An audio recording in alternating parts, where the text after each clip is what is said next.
At MU Health, yes empowers.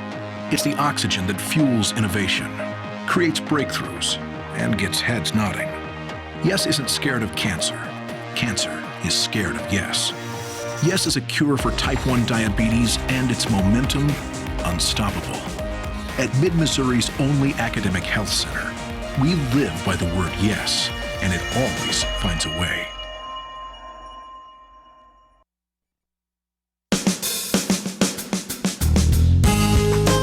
Good morning and welcome to Radio Friends on Monday, September the 5th. This is Labor Day. Happy Labor Day to you. And we have Jane Williams with us, Love Inc. It's a pleasure to have you back with us, Jane. Thank you. And I'm glad you're here with us on Labor Day because what you do really is a labor of love. It is a labor of love for our community. Love Inc. is something that's been around how long, Jane? 8 years. 8 years.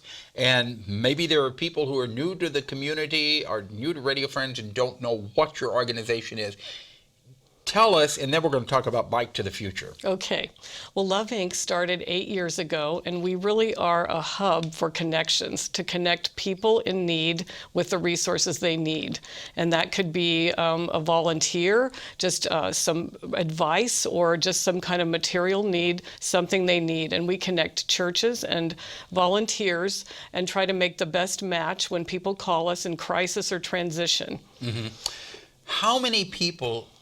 Do you have an idea, just a rough idea, how many people's lives you have touched over the past 8 years? Well, we've got in our case files over 6,000 families. 6,000 families, and we have used over 1,200 volunteers, community volunteers, to help those families. So when you talk about 6,000 families, you probably have touched the lives of up to 20,000 people or more. Because about 60% of the people who come have children. Right. So yes, and sometimes multiple children. So yes, I would say so. Yeah. Now, you're starting a new program that is called Bike to the Future. What is that? Well, we're partnering with the Methodist Conference. They're initiating just a recruitment of repair volunteers and us to make a drive for donations of gently used bicycles, primarily adult bicycles, because we really want to help particularly low-income people who are trying to get to work or school, just to be able to do that. I just recently read or learned that 6% of Boone County families don't have a vehicle. 6% of our households in Boone County have no vehicle.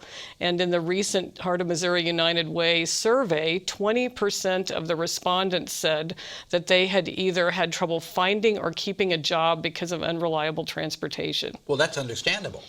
If you don't have transportation to get to the job, how are you going to be able to keep that job? Showing up on time, being there when you're supposed to. So providing a bicycle is one way to help these people. Yes, it is. So you're looking for volunteers to help repair bicycles that are donated to you. You're looking for people to donate bicycles. Now, do the bicycles, now you want bicycles that are in okay condition? Okay would be fine, because we can, even if we can't repair them, we can use the parts, maybe to fix another bicycle. So really just about any bicycle we will take, and we would take some children's bicycles, but primarily this program's focusing on adults. Yeah, so that the adults have a way to get to work. To get to work. You also mentioned that you're looking for donations of automobiles. Yes, we do accept automobiles. We actually only get about half a dozen a year, so we'd like to ramp that up. And each one of those does go to someone, a family that we're working with, typically someone who is having trouble getting to work. People tell us I could get to my job interview riding the bus, but they only offered me an evening or a weekend shift, and there was no way I could get there without a car.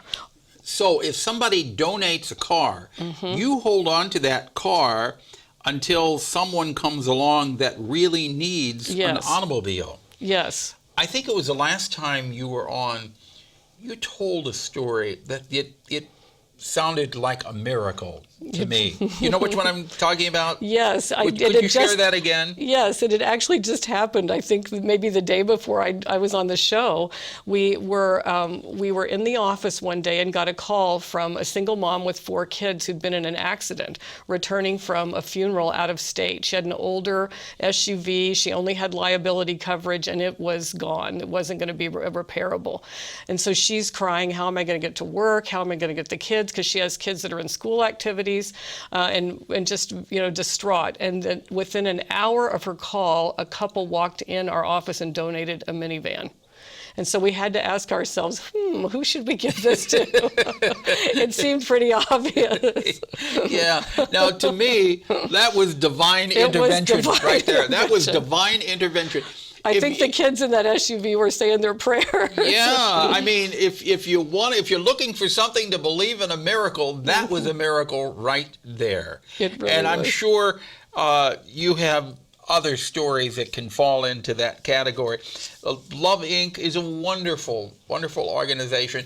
Are you staffed mainly by people who volunteer their time? We have a few paid staff, but mostly volunteers. And we operate the Love Seat, which is our furniture bank that provides free furniture in-house, that's where the bikes will be collected at the Love Seat at 19 Business Loop 70 East.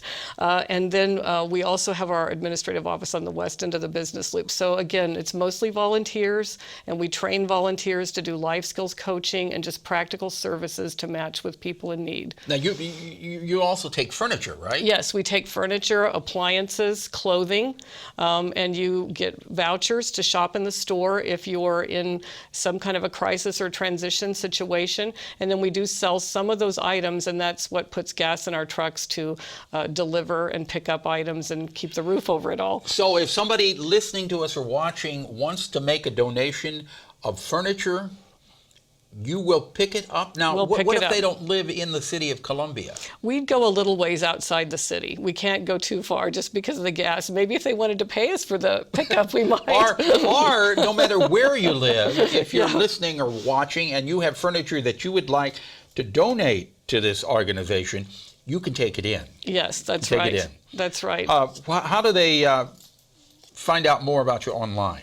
It's columbialoveinc.org. Or the phone number to call is 256-7662. And if you wanted to make a monetary donation, can you do that online also? You can do that online through our website. Okay. Jane, thank you so much for coming by. Thank you for what you do here. It is always a pleasure having you here. And I think you're a real blessing from heaven for what you're doing. All right. Thank you, Jane. Paul. All right. Tomorrow, we're going to talk about moms who demand action and the Columbia Art League with us. Our program, directed by Travis McMillen, Reynolds Journalism Institute. Audio is packed Akers from KBIA. Our flow director is Zach Sayer, and our assistant producer and guest coordinator, Uncle James Mauser. Drop me an email, pepperp@missouri.edu. Bye-bye.